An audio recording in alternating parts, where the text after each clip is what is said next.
पिछले क्लास में पिछले क्लास में हम लोग एल्कोहल का क्लासिफिकेशन पढ़ लिए थे। क्या जी? आज हम लोग पढ़ेंगे प्रिपरेशन ऑफ एल्कोहल। चलिए ही नहीं डालिए तो।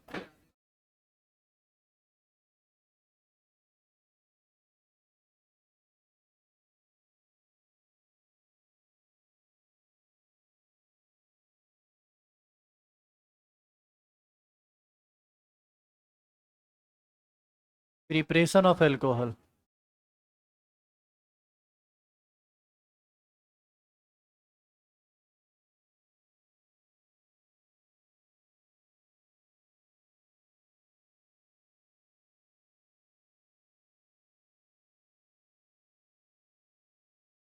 सबसे पहले हम लोग एल्कोहल का प्रिपरेशन करेंगे एल्कीन से। और यहाँ एक इम्पॉर्टेंट बात ये जानना है आपको कि एल्कीन से एल्कोहल का प्रिपरेशन दो मेथड से होता है। यानी एल्कीन से एल्कोहल कितने तरीके से बनाएंगे? दो तरीके से। उसका ए नंबर लिखेंगे।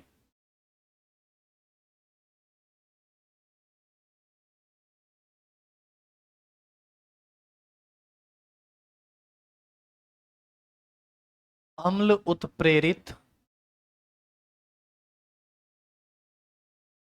अभी बतियाते रहो न, इसको लिख के तुरंत हम चेंज कर देंगे। अम्ल उत्प्रेरित जलयोजन द्वारा। इंग्लिश में इसको बोलते हैं bye acid catalysed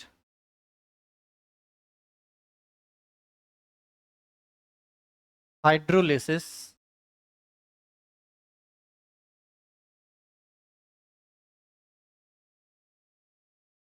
bye acid catalysed hydrolysis.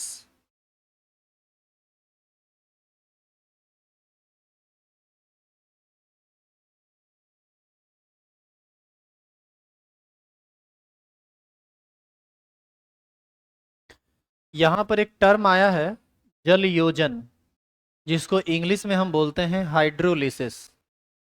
ये शब्द जब भी कभी ऑर्गेनिक केमिस्ट्री में मिले तो तुम तुरंत समझ लो कि वहां पर जल के साथ रासायनिक अभिक्रिया होने वाला है। जल वहां पर रासायनिक अभिक्रिया करेगा और चीजों में जुड़कर किसी नई चीज का निर्माण करेगा। नीचे एरो दीजिए, लिखिए। लिखेंगे। जब एल्कीन का जलयोजन जब एल्कीन का जलयोजन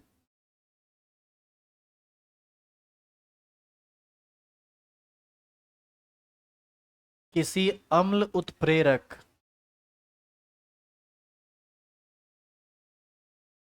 की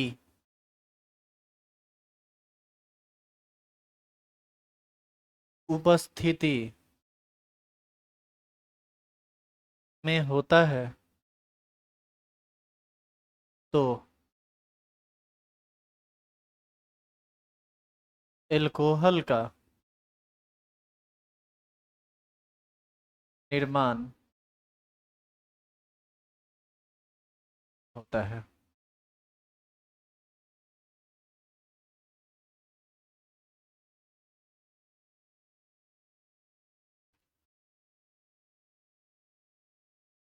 रिएक्शन देखिए, जब आप एल्कीन लीजिएगा तो कार्बन कार्बन के बीच तो हर हाल में डबल बॉन्ड रहना ही चाहिए। इधर इधर और इधर इधर ये वैलेंसी हम फ्री कर दिए। ये आपकी मर्जी पर डिपेंड करता है कि आप इसमें क्या जोड़ते हैं। आप चाहें तो सभी जगह हाइड्रोजन जोड़ सकते हैं, कंपाउंड बन जाएगा CH2 डबल बॉन्ड CH2। नहीं तो चाहें तो कहीं से आप कार्बन के चेन को भी निकाल सकते हैं। जैसे यहाँ पर H H जोड़ दिए, यहाँ पर H और CH3 जोड़ दिए तो कंपाउंड बन जाएगा CH2 double bond CH single bond CH3। तो और भी बहुत सारी बातें हो सकती है, लेकिन मेन रिएक्शन एल्कीन के पॉइंट पर ही होता है। तो हम सिर्फ इतना को दिखा रहे हैं अभी। इसका रिएक्शन किसके साथ कराना है? जल के साथ, जो कि H2O है। अम्ल उत्प्रेरक यानी H+ की उपस्थिति में रासायनिक अभिक्रिया करेगा। ये उत्प्रेरक का काम करता है, यानी अभिक्रिया मेनली इसी दोनों में होती है। जल किसी अम्ल उत्प्रेरक की उपस्थिति में आसानी से टूटता है H प्लस में और OH माइनस में। अब यही H प्लस एक कार्बन से इधर जुड़ेगा और यही OH माइनस एक कार्बन से इधर, इधर उधर कहीं भी जोड़ दीजिए बात एक ही है, लेकिन जुड़ेगा तो उसके लिए डबल बॉन्ड को टूटना पड़ेगा ना। तो डबल बॉन्ड यदि टूटे तो बताइए तो क्या क्या बन जाएगा। सी, ये सिंगल बॉन्ड हो जाएगा जी। ये जो दो बॉन्ड जैसे था वैसे रह जाएगा, उसके साथ जो जुड़ा हुआ रहेगा जुड़ा हुआ रहेगा। एक तरफ जुड़ जाएगा H और एक तरफ जुड़ जाएगा OH। अब बताइए क्या ये अल्कोहल नहीं है? लेकिन इस रिएक्शन में कुछ लफड़ा है जिसको हम एग्जाम्पल के बाद समझेंगे कि क्या लफड़ा है इसमें, क्या परेशानी होती है यहाँ। उतारिए तो पहले इसको।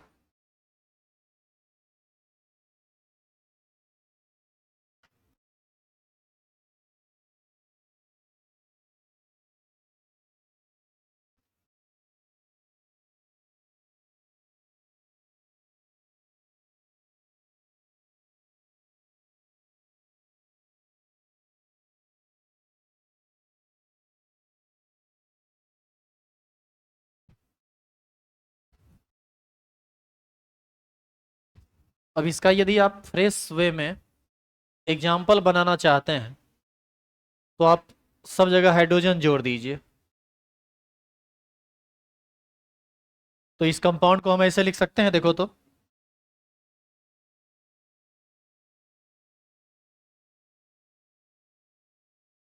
क्या जी लिख सकते हैं ऐसा या नहीं? रिएक्शन करा दो H2O के साथ, बताओ क्या बनाएगा। ये डबल बॉन्ड टूटेगा, एक तरफ H जोड़ दो एक तरफ OH जोड़ दो। मान लो इधर H जोड़ दिया तो इधर हो जाएगा CH3, सिंगल बॉन्ड CH2 और इसके साथ OH लग जाएगा, कंपाउंड बन जाएगा CH3 CH2। क्या ये इथाइल अल्कोहल नहीं है? इस प्रोसेस से मिथाइल अल्कोहल का निर्माण संभव नहीं है, क्योंकि एल्कीन रहेगा तो कम से कम दो कार्बन हो जाएगा, तो इथाइल अल्कोहल से ही स्टार्ट होगा। पहले आप एक एग्जाम्पल उतार लीजिए जो सामने लिखा हुआ है, फिर इसके फर्दर एग्जाम्पल पर हम लोग काम करेंगे।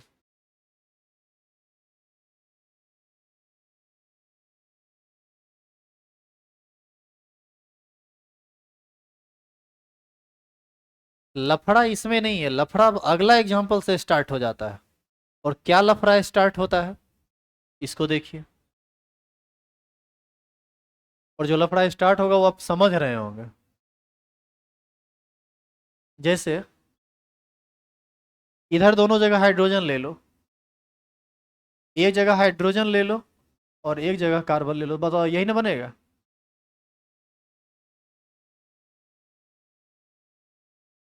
CH2 double bond CH CH3, यही है ना? बताइए तो क्या लफड़ा है यहाँ।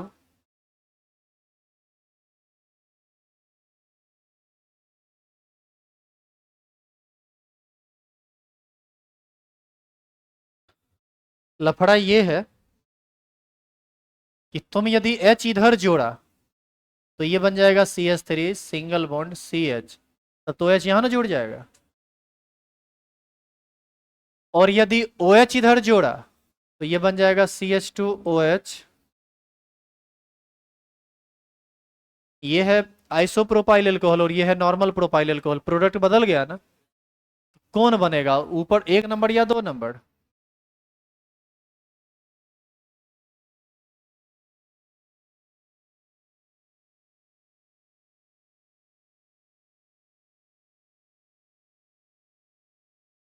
ये हमेशा बनाएगा 2 डिग्री अल्कोहल इस केस में। और यदि ये बनाया भी तो ये बहुत नाम मात्र का बनाएगा जिसको हम लोग नेग्लेजिबल नेग्लेक्ट मानेंगे, नहीं ही होगा ऑलमोस्ट, आप ये समझ लीजिए। देखिए काहे ऐसा हम बोल रहे हैं। ये बॉन्ड टूटेगा, इस पर प्लस और इस पर माइनस। यदि ऐसा आया, इस कार्बन पर प्लस और इस कार्बन पर माइनस, यदि ऐसा हुआ तो H प्लस जुड़ेगा इससे और OH माइनस जुड़ेगा इससे। आप एक चीज गौर कर रहे हैं, ये 1 डिग्री कार्बोकेटायन बना देगा और ये 2 डिग्री कार्बो एनायन। न 1 डिग्री कार्बोकेटायन स्टेबल होता है और ना ही 2 डिग्री कार्बो एनायन स्टेबल होता है। यानी जब ऐसा टूटेगा तब न बनेगा नॉर्मल प्रोपाइल अल्कोहल, साइड में OH जुड़ेगा। दोनों चीज अनस्टेबल है, ये जल्दी होगा ही नहीं। तो फिर होगा क्या, इसी का उल्टा कर दीजिए। यहां पर ला दीजिए माइनस को और इधर ला दीजिए प्लस को। अब देखो ये 2 डिग्री कार्बो केटायन है और 1 डिग्री कार्बो एनायन। 1 डिग्री कार्बो एनायन ज्यादा स्टेबल होता है, 2 डिग्री कार्बो केटायन ज्यादा स्टेबल होता है। तो जो ज्यादा स्टेबल होता है वही होगा। अब H2O टूटेगा H प्लस में, H प्लस यहाँ जुड़ जाएगा, OH माइनस यहाँ जुड़ जाएगा। बताइए CH2 से CH3 हो जाएगा, CS से OH जुड़ जाएगा और ये CH3 जैसे था वैसे रह गया। डबल बॉन्ड किस में बदल जाएगा, सिंगल में। उतारिए रिएक्शन।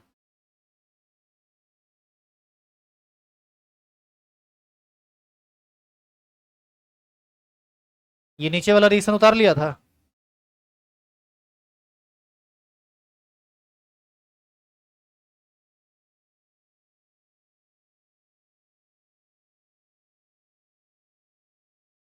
और यदि ऐसा हुआ तो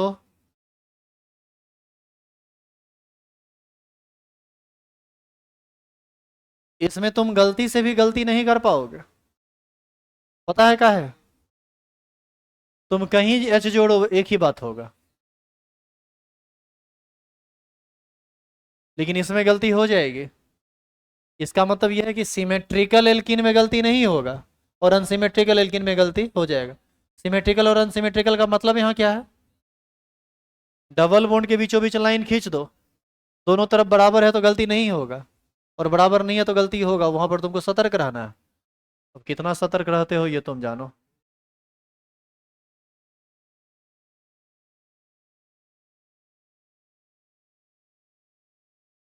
कोई यहाँ पर OH जोड़ता, यहाँ जोड़ता, तो भी नाम होता ब्यूटेन टू ऑल, ये भी नाम है ब्यूटेन टू ऑल।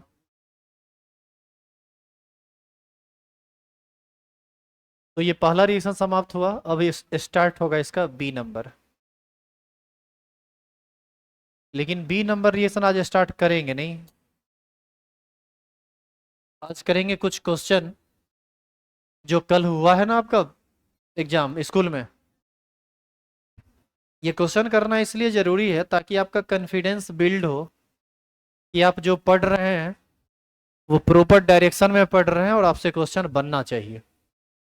और अभी एक एक डिस्कस करेंगे सारा क्वेश्चन जो हम पढ़ा दिए। बहुत सारा क्वेश्चन ऐसा भी है जिसका पढ़ाई अभी नहीं हुआ है, जो नहीं हुआ है उसको हम छुएंगे भी नहीं। चलिए कॉपी का पीछे वाला पेज पलटिए फॉर रफ वर्क।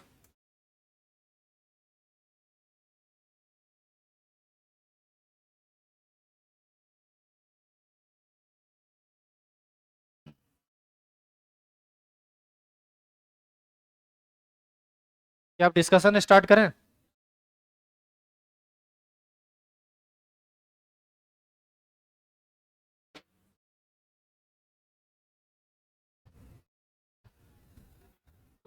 तब जिसके पास क्वेश्चन है सब लोग क्वेश्चन निकाल लीजिए, और जिसके पास नहीं है टेंशन मत लीजिए, हम क्वेश्चन बोल दे रहे हैं।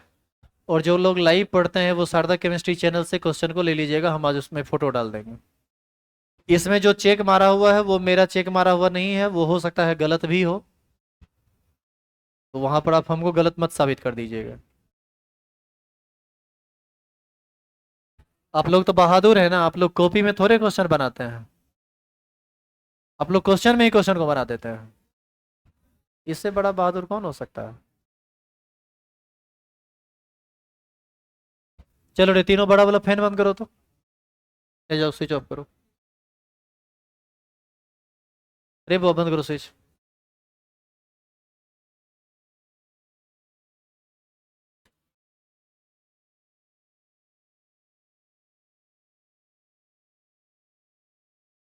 चलो आ जाओ।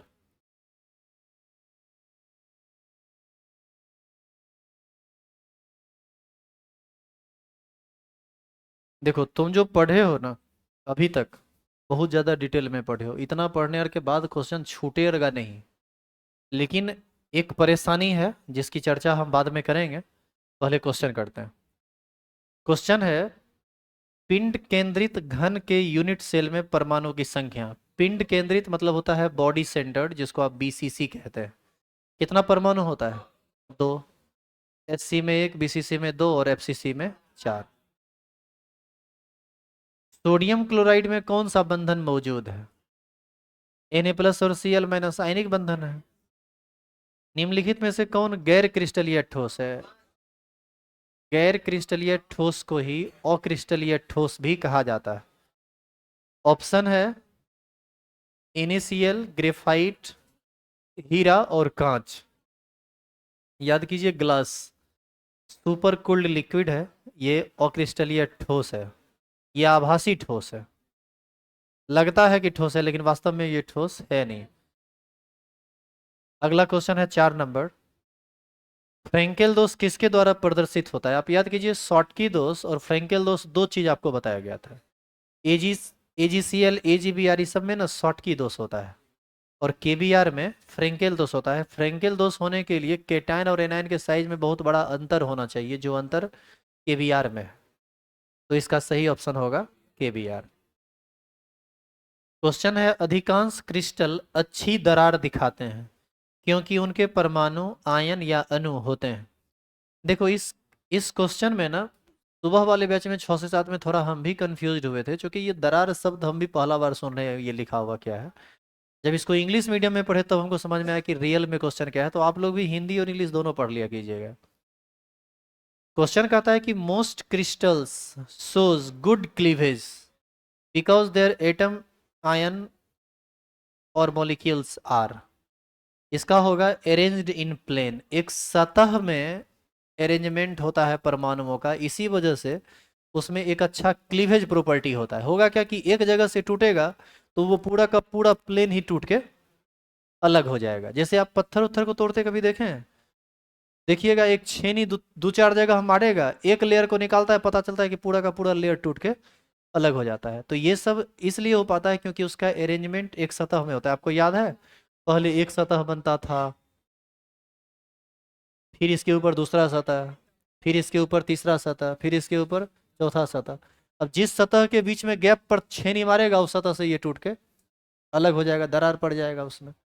तो ये ओरिजिनल बात था। हमको क्या लगा था ना उस बैच में कि इसमें ना गैप के बारे में पूछ रहा है कि ठोस में गैप के होने का क्या कारण है।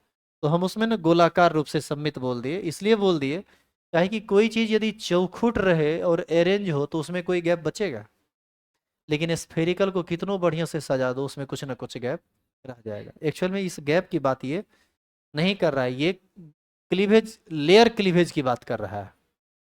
तो इसका सही ऑप्शन होगा सम धरातल में व्यवस्थित होने के कारण इसमें अच्छा दरार प्रदर्शित करता है ये। अगला क्वेश्चन है, निम्नलिखित में से कौन सी स्थिति किसी पदार्थ की ठोस अवस्था में अस्तित्व को अनुकूल बनाती है? अच्छा, एक बात बताइए, कोई चीज ठोस अवस्था में तभी ना रहना चाहेगा जब उसमें ताप कम हो। ताप ज्यादा कर दीजिएगा तो या तो वो मेल्ट हो जाएगा, नहीं तो बॉयल हो जाएगा। इसका पहला ऑप्शन है कम तापमान, और यही इसका सही जवाब भी है। क्वेश्चन नंबर 7 है, द्रवों में गैस की घुलनशीलता को समझाने वाला नियम हेनरी का नियम था। हेनरी ने ही ना कहा था कि विलेन में सॉल्युबिलिटी जो गैस का होता है वो उस गैस के आंशिक दाब का सीधा समानुपाती होता है।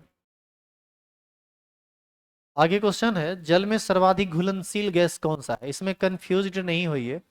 ऑप्शन पहले अरे बोलेगा कुछ नहीं, सिर्फ सुनेगा, जब कहेंगे ना बोलने तब देखते हैं कि तुम कितना मुंह खोलते हो। ठीक है, अपना मुंह बंद रखोगे। क्वेश्चन कहता है, ये क्वेश्चन हम आपको आंसर बताने के लिए नहीं बता रहे हैं, ये समझाने के लिए बता रहे हैं कि आंसर आप देंगे कैसे। और उम्मीद है कि आप दिए भी होंगे, क्या कि बहुत सारा चीज पढ़ाई हो गया है तो आपको तो देना चाहिए। अभी तक तो कोई ऐसा क्वेश्चन नहीं आया है जो आपसे रुकता। जल में सर्वाधिक घुलनशील गैस कौन है? ये क्वेश्चन पी ब्लॉक से संबंधित क्वेश्चन है। लेकिन यदि आप केमिकल बॉन्डिंग, पीरियोडिक टेबल, ये सब आप 11th में पढ़े हुए हैं, हम आपको बार बार कहते हैं ना कि पी ब्लॉक 11th का एप्लीकेशन है। कार्बन डाइऑक्साइड CO2 होता है, यह एक नॉन पोलर कंपाउंड है, इसका डाइपोल मोमेंट 0 होता है। नाइट्रोजन N2 है, बहुत कम घुलता है पानी में। हाइड्रोजन और कम घुलता है पानी में।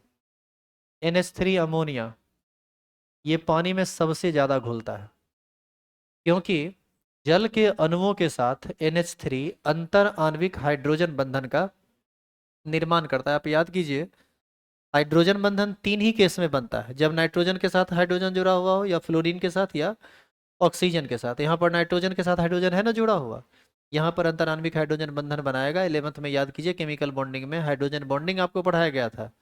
एक होता है अंतराण्विक हाइड्रोजन बंधन और एक होता है अंतराण्विक। करो खिस्सा, खड़ी हो जाओ। हाँ, खड़ी हो।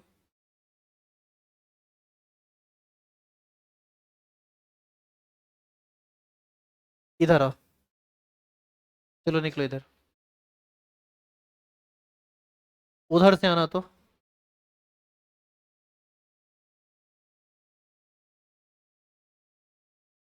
हम ही बोलते बोलते थक गए, थोड़ा हम भी मुंह बंद कर लेते हैं। अब आप ही थोड़ा बोल लीजिए, आइए।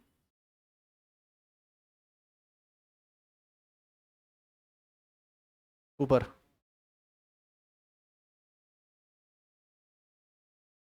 इतना दूरी में बैठे रहते हैं, खिस्सा करते हैं, आवाज़ तो खैर आएगी नहीं है। अभी किस क्वेश्चन को हम डिस्कस कर रहे थे? कौन सा क्वेश्चन चल रहा था अभी, किसके बारे में बता रहे थे?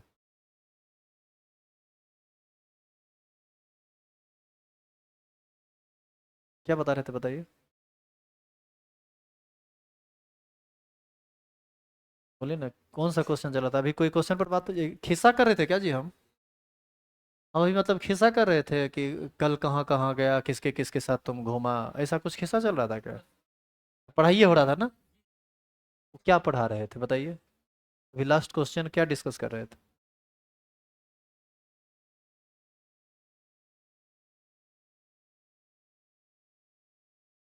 अच्छा चलो हम बताते हैं। डिस्कस कर रहे थे कि पानी में कौन गैस अत्यधिक घुलनशील होगा। इसमें चार ऑप्शन बताया गया था। वो चारों ऑप्शन क्या क्या था ये बताइए।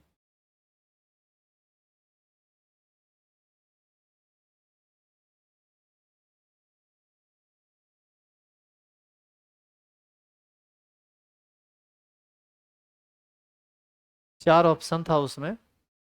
हम ये देख रहे हैं कि आप खिस्सा में कितना घुसे हुए थे और पढ़ाई से कितना निकले हुए थे। इनको एक ऑप्शन पता है NH3, बाकी तीन हम बता देते हैं।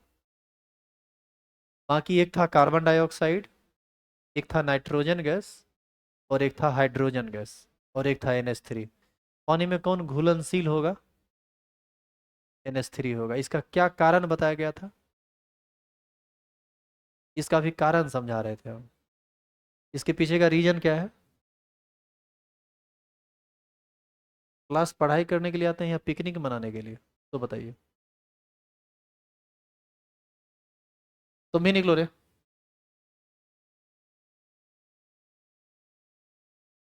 आ इधर।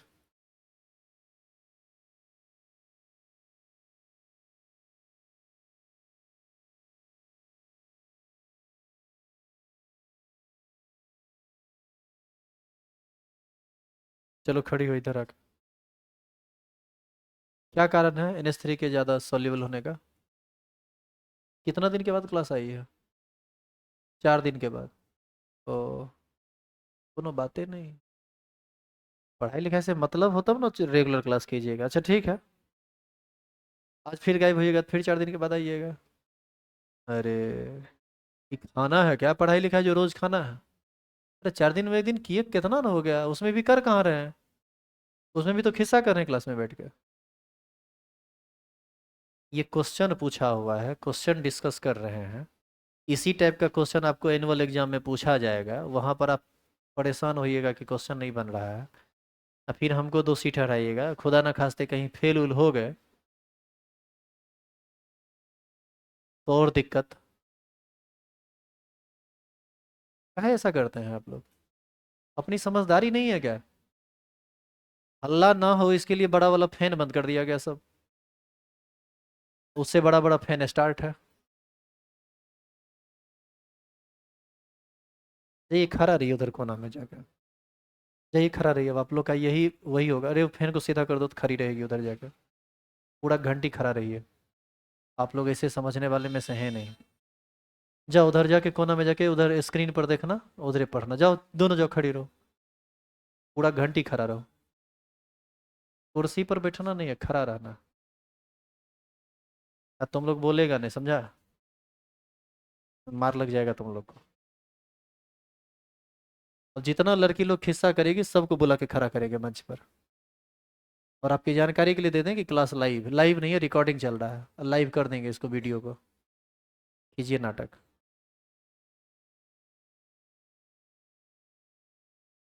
आप लोग को मार का तो कोई डर नहीं है, तो इसी सब चीज़ का शायद इलाज हो। अगल बगल का कोई होगा तनी वीडियो इसके मम्मी पापा को दिखा देना। आज का लेक्चर जाएगा, lecture number 2, alcohol phenol and ether. Time 21 minute के बाद दिखाना शुरू करना, 20 मिनट के बाद सब दिख जाएगा। ये लोग अब यही लाइक हैं।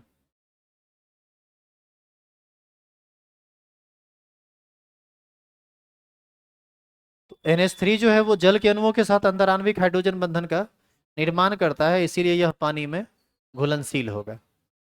आगे क्वेश्चन है, निलंबन का एक उदाहरण दीजिए। निलंबन वह सॉल्यूशन होता है जो पानी में नीचे जाके बैठ जाता है। दूध निलंबन नहीं है, शराब निलंबन, शराब तो एल्कोहल होता है, निलंबन नहीं है।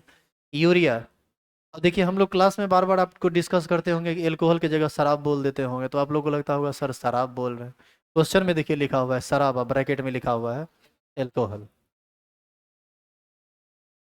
यूरिया पानी में घुलनशील, हाईली सॉल्युबल होता है।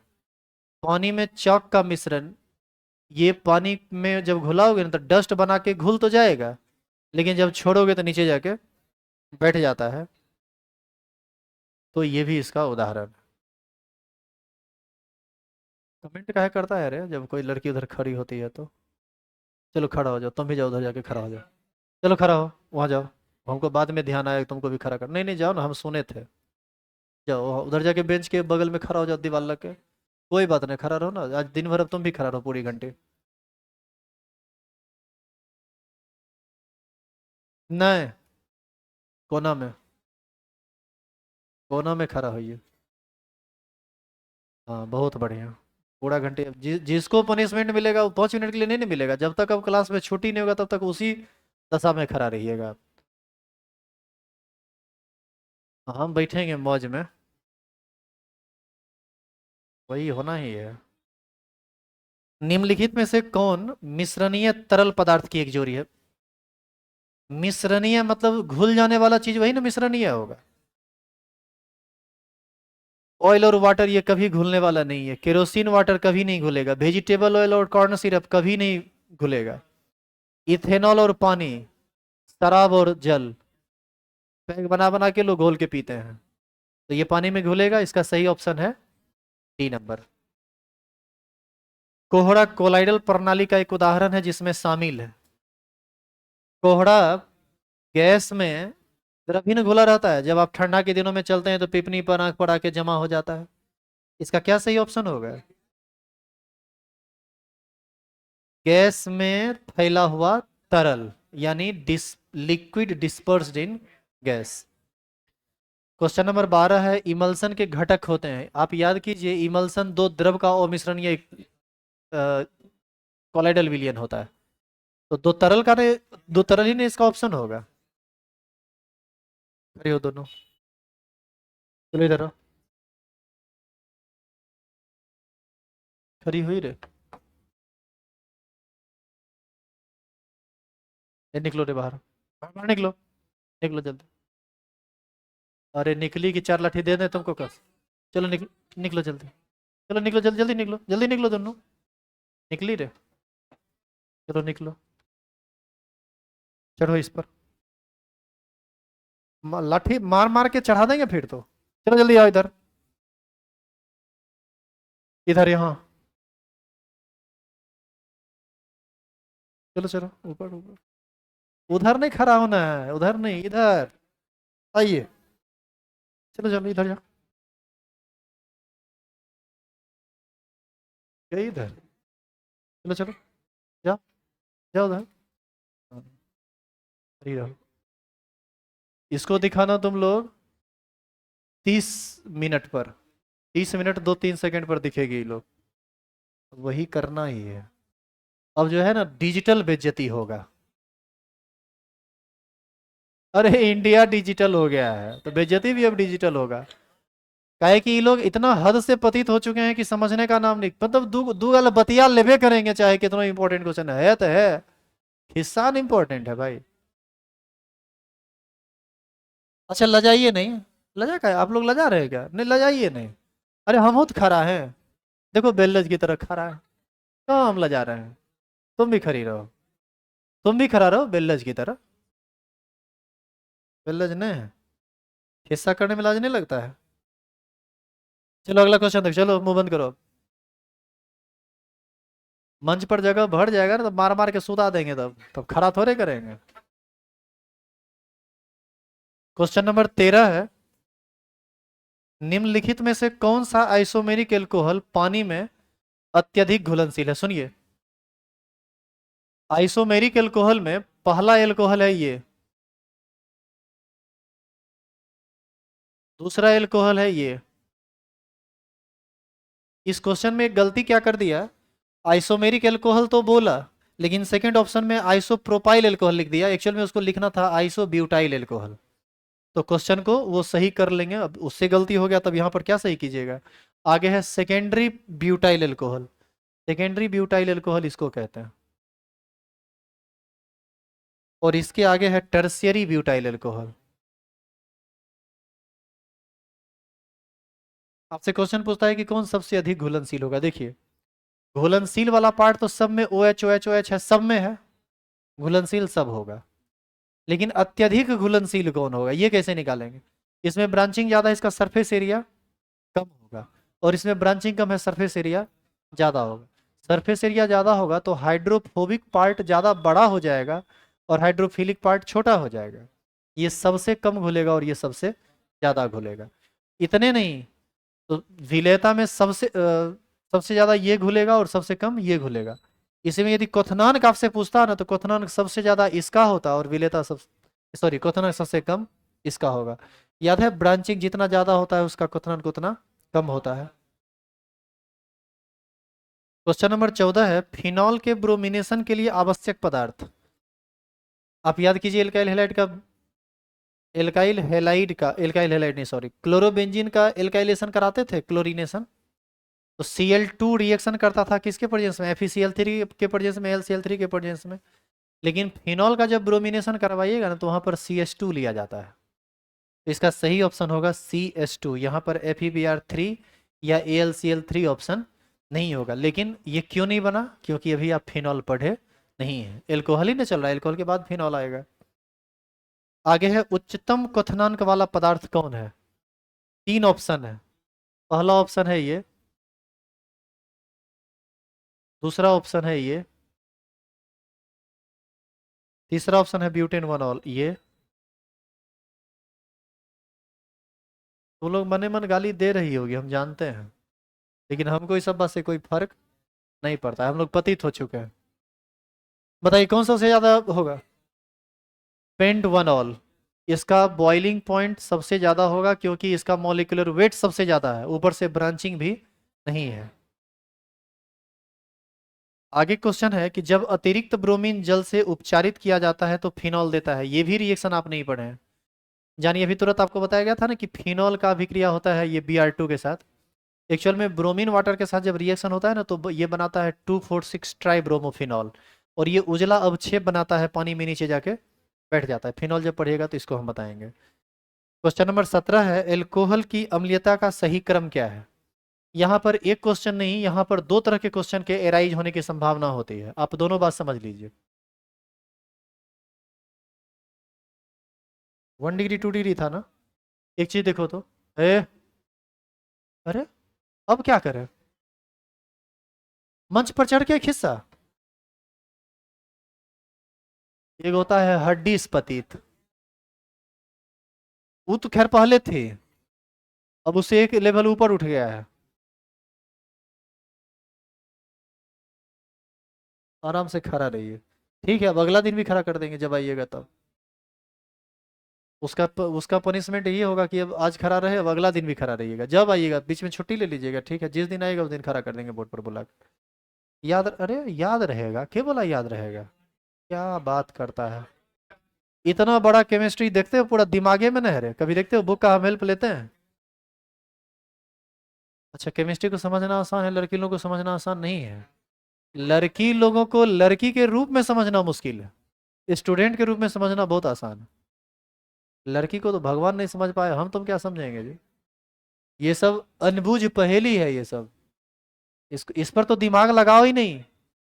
जिस चीज के पास अपना ही दिमाग नहीं, उस पर दिमाग लगाने से क्या फायदा। क्या सर, सर कौन चीज, कौन चीज, तुम फिर कुछ बना कर रही है। ठीक बोल रहे हैं। चलो इधर देखो, ये है 1 डिग्री अल्कोहल, ये है 2 डिग्री अल्कोहल।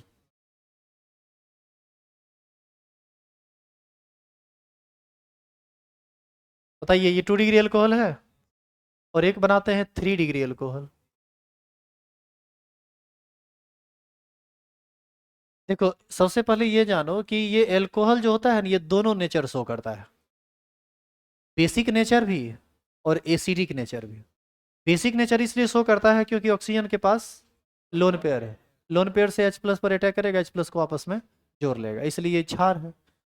लेकिन अम्लीय गुण इसलिए प्रदर्शित करता है कि ऑक्सीजन और हाइड्रोजन के बीच का बंधन है, यदि ये टूटेगा तो यहाँ पर माइनस आएगा और यहाँ पर प्लस। तो आपसे यहाँ पर दो तरह का क्वेश्चन पूछा जा सकता है कि इसके अम्लीयता का क्रम क्या है। तो अम्लीयता का क्रम तब निकालेंगे जब सबको हम तोड़ दें। बताइए, तोड़ेंगे तो माइनस H प्लस आएगा, माइनस H प्लस आएगा। जो एनायन सबसे अधिक अस्थाई होगा वह सबसे ज्यादा अम्लीय होगा, जो सबसे अस्थाई होगा उसके टूटने की संभावना सबसे अधिक होगी, जो सबसे अस्थाई होगा उसके टूटने की संभावना सबसे अधिक होगी। अब बताइए, तो तीनों में कौन सबसे अस्थाई है? सबसे अस्थाई है वो। इसलिए कहा हमने ऐसा क्योंकि कोई भी माइनस चार्ज अपने माइनस चार्ज को खत्म करना चाहेगा। एल्काइल ग्रुप डोनर होता है, ये सब इलेक्ट्रॉन देने का काम करेगा और इसके नेगेटिव डेंसिटी को घटाएगा नहीं बल्कि और बढ़ा देगा। यहाँ पर 3 डोनर, यहाँ पर 2 डोनर, यहाँ पर 1 डोनर, ये सबसे ज्यादा स्टेबल, ये उससे कम, ये उससे कम, तो सबसे ज्यादा अम्लीय होगा 1 डिग्री, फिर 2 डिग्री और फिर 3 डिग्री। यही आपका सही आंसर है इस क्वेश्चन में। और इसी में क्षारीयता का पूछता तो उल्टा हो जाता सीधे, 3 डिग्री, 2 डिग्री और 1 डिग्री। जाइए बैठिए जब अपने जगह पर, तुम खड़ा रहेगा, नहीं तो मुझसे बड़ा गलती किया है, तुम खड़ा रहेगा पूरे घंटे।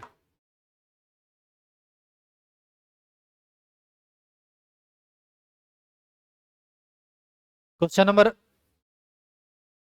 18, रोजेनमुंड अभिक्रिया, ये आप नहीं पढ़े, नहीं बनेगा आपसे। इसके बाद अभी एक कोई क्वेश्चन नहीं बनेगा, एक 25 नंबर बनेगा। डिटर्जेंट की विशेषता है, साबुन डिटर्जेंट सब एक टाइप का चीज होता है। वो आपसे पूछता है कि ये हाइड्रोफिलिक होता है, हाइड्रोफोबिक होता है, या दोनों होता है, या कुछ नहीं होता है। आप याद कीजिए, सतह सक्रिय पदार्थ ही ना होता था डिटर्जेंट, जिसका एक भाग जल से नहीं होता है, तब जबकि दूसरा भाग तेल से नहीं होता है। यानी एक भाग हाइड्रोफिलिक, दूसरा भाग हाइड्रोफोबिक होता है। यानी ए और बी दोनों ऑप्शन सही है इसका। यानी इसका नंबर सी पर चले जाइए, ए एंड बी बोथ। 23, सिरका मुख्यतः किससे बना होता है? किससे बना होता है? इसके बारे में भी चर्चा कहाँ किए हैं? Acetic acid. आगे इसका चर्चा नहीं, हालांकि ये कॉमन क्वेश्चन है, इसमें चर्चा होगा भी नहीं। ऑब्जेक्टिव क्वेश्चन में सुनिए इधर, ऑब्जेक्टिव क्वेश्चन में एकमात्र क्वेश्चन और है जो आपसे बनेगा, और कुल मिला के ये 20वां क्वेश्चन है जो हम डिस्कस कर रहे हैं, ये 30वां क्वेश्चन है। 30 क्वेश्चन था जिसमें 20 क्वेश्चन अभी तक डिस्कस हुआ है जिसका जवाब आप दे सकते थे। इसमें भी दो छूट जाता है, वो फिनॉल वाला, तो 18 दे सकते थे। तो जिसका पढ़ाई हुआ है वो तो दे ही सकते हैं, जो नहीं हुआ है वो कहाँ से देंगे। अब इस क्वेश्चन को देखिए, क्वेश्चन कहता है कि FCH2CHO, हाँ है ये। देखो, कहता है कि इस कंपाउंड, ये कंपाउंड लिख दिया, एक बार यहाँ पर फ्लोरीन लगा दिया ऑप्शन ए में, फिर लगा दिया क्लोरीन, फिर लगा दिया ब्रोमीन, और फिर लगा दिया आयोडीन, और इसके इधर सब सेम ही है। आपसे क्वेश्चन पूछता है कि केंद्रक स्नेही प्रतिस्थापन अभिक्रिया के प्रति कौन सबसे ज्यादा रिएक्टिव होगा, कौन सबसे तेज न्यूक्लियोफिलिक सब्स्टिट्यूशन रिएक्शन करेगा। अब इस बात को समझने के लिए कैसे हम इसको सॉल्व करेंगे ये सुनिए। बताओ तो इसका स्ट्रक्चर हम चाहें तो ऐसा बना सकते हैं,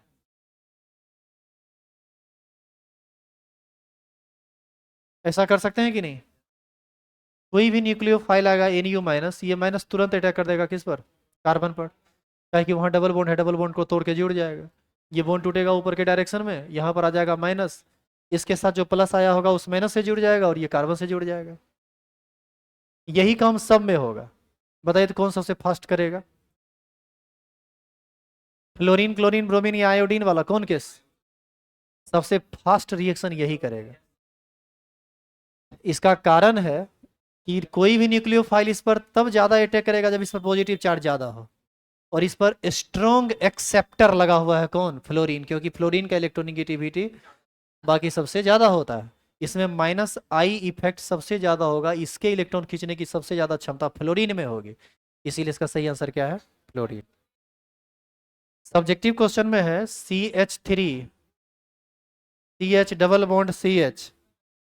अच्छा 29 नंबर भी बनेगा।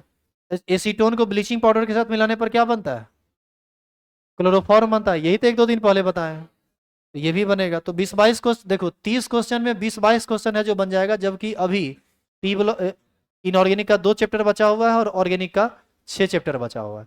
आप बनाना चाहेंगे तब ना बनेगा। इस बार आपको 42 क्वेश्चन रहेगा, 35 बनाना पड़ेगा, इसमें 30 क्वेश्चन था, 25 बनाना था।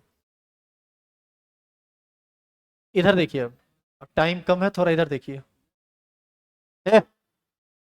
वो मत किया रे। ये क्वेश्चन देखिए, इसका आयु सब्जेक्टिव में इसका IUPAC नाम पूछा है, 1 2 3 4, इसका नाम होगा ब्यूट 2 in 1 ओइक एसिड। दूसरा क्वेश्चन पूछा है 3 ब्रोमोप्रोपीन का सामान्य नाम, CH2CH CH2Br। यहां से यहां तक पेरेंट चेन होगा 1 2 3, तीसरा पर ब्रोमो है, नाम हो जाएगा 3 ब्रोमो प्रोप 1 in या प्रोपीन इसको कह सकते हैं। अब आप बताइए तो इसका कॉमन नाम क्या है। आप याद कीजिए, इसी ग्रुप को ना एलाइलिक ग्रुप कहा गया था, इसे OH लगा देंगे तो एलाइलिक एल्कोहल कल बताया गया। इसी से आप यदि X लगा देंगे तो एलाइलिक हैलाइड, एल्काइल हैलाइड के क्लासिफिकेशन में बताया गया था। और इसी में Br लगा देंगे तो इसका नाम हो जाएगा एलाइलिक ब्रोमाइड। अब आप कहेंगे कि ये तो पढ़ा ही नहीं हुआ था, क्योंकि आपको तो हर एक चीज़ ना, जैसे एलाइलिक बता दी X लगा के, तो उसमें एलाइलिक फ्लोराइड बताएंगे, एलाइलिक क्लोराइड बताएंगे, एलाइलिक ब्रोमाइड बताएंगे, एलाइलिक आयोडाइड बताएंगे, तब ना आपको समझ में आएगा कि पूरा पढ़ाई हुआ है। सेलिसाइलिक एसिड का IUPAC नाम, सेलिसाइलिक एसिड ही आप नहीं जानते हैं, सेलिसाइलिक एसिड को इसी चैप्टर में पढ़ाना है, इसका फॉर्मूला ऐसा होता है। इसका नाम हो जाएगा ortho hydroxy benzoic acid.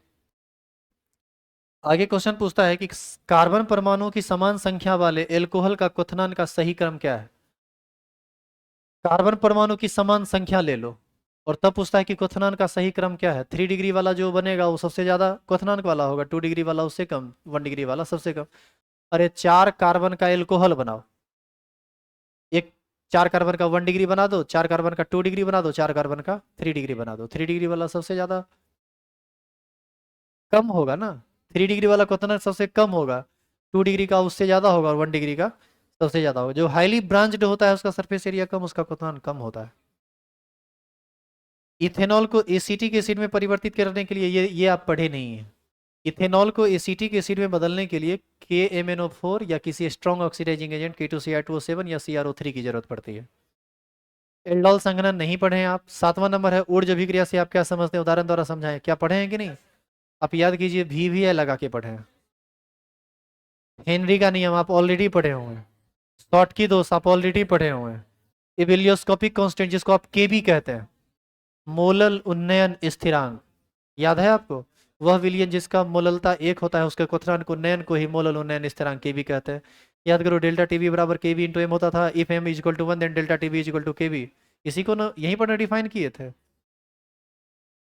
Long type question में है बैंड सिद्धांत का उपयोग करके कंडक्टर, इंसुलेटर और सेमीकंडक्टर की व्याख्या कीजिए। यहां पर बात फंसता है, सॉलिड स्टेट आप पढ़ लिए, हम आपको सेमीकंडक्टर, इंसुलेटर और ये सब कुछ हम बताए हुए हैं, लेकिन बेंड थ्योरी आप याद कीजिए, आपको बोला गया था कि एक्स्ट्रा क्लास आपको दिया जाएगा, लेकिन अभी तक पढ़ा नहीं है। और इसमें भी दोष हमारा नहीं आपका है, ये हमारा हमारे ध्यान से उतर गया था।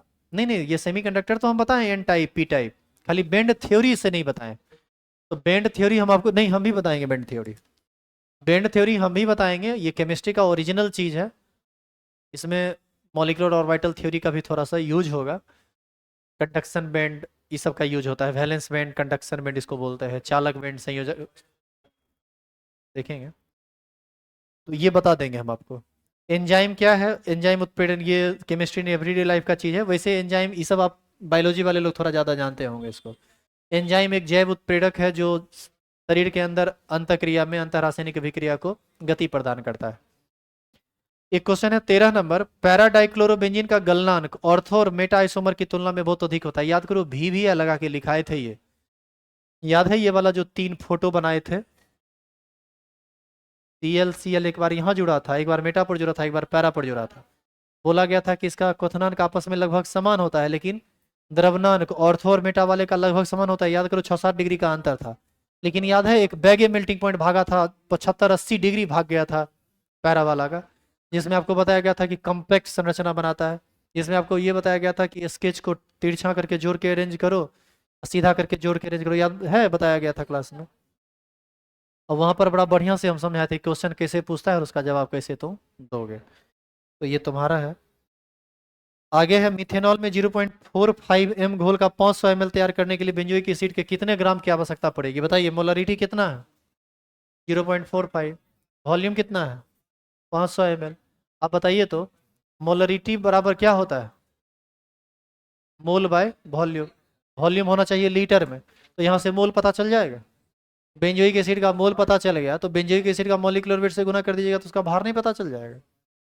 अरे समझा क्या बोल दिए हम? मोल पता यदि चल गया तो ग्राम पूछ रहा है, मॉलिक्यूलर वेट से गुना कर दीजिए। अब आप में से बहुत को पता ही नहीं होगा कि बेंजोइक एसिड कहते किसको है। आ रहे हैं पीछे, ये C6H5COOH होता है। आगे है, रीमर टीमेन अभिक्रिया और कोल्बी अभिक्रिया से आप क्या समझते हैं? ये जो सेलिसाइलिक एसिड और सेलिसाइलल डिहाइड के बारे में बोल रहे थे ना, ये रिएक्शन इसी से संबंधित है, राइमर टीमेन रिएक्शन और कोल्बी अभिक्रिया से। तो ये आप पढ़े नहीं, इसी चैप्टर में आप पढ़िएगा, फिनॉल के लास्ट में। अब आप एक बात बताइए कि जितना आप पढ़ें क्या उससे क्वेश्चन आपसे बनेगा? नहीं, लेकिन आपसे क्वेश्चन बनता नहीं है। तो इसमें आप याद करो, क्लास के शुरू में बोले थे ना कि एक गड़बड़ी है। गड़बड़ी ये है कि अभी तक आप थ्रू आउट पढ़े हैं, तैयारी नहीं की है, क्वेश्चन पर अटेम्प्ट कम किए हैं। तो अभी सिलेबस खत्म हो रहा है, क्वेश्चन पर अटेम्प्ट करने के लिए या क्वेश्चन पर अटेम्प्ट करने के लिए या तैयारी करने के लिए आपको अलग से टाइम देना पड़ेगा, क्योंकि रेगुलर कोर्स में इतना काम करना पॉसिबल नहीं है। ऐसे ही सिलेबस आपका बहुत लंबा है, और एक्स्ट्रा टाइम ही नहीं देना पड़ेगा, एक्स्ट्रा रुपया भी देना पड़ेगा, तभी तैयारी होगा, अन्यथा तैयारी नहीं होगा।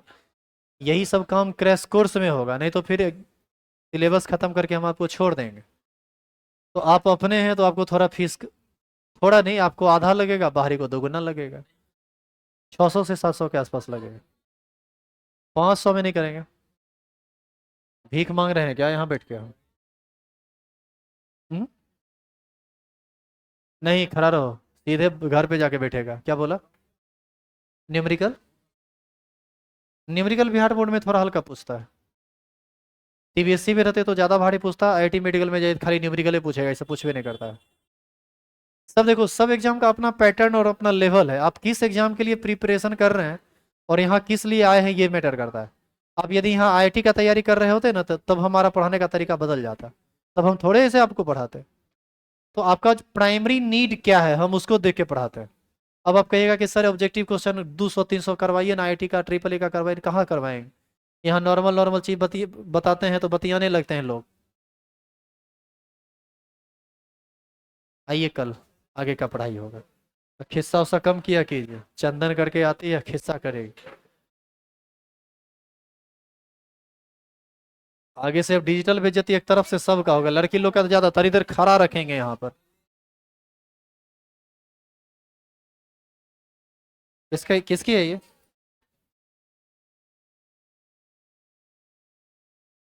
ये क्वेश्चन आपको इसलिए कराया गया ताकि आपका विश्वास जगे कि आप सही रास्ते चल रहे हैं, और कंटिन्यू कीजिए, दिक्कत आपको नहीं होगा।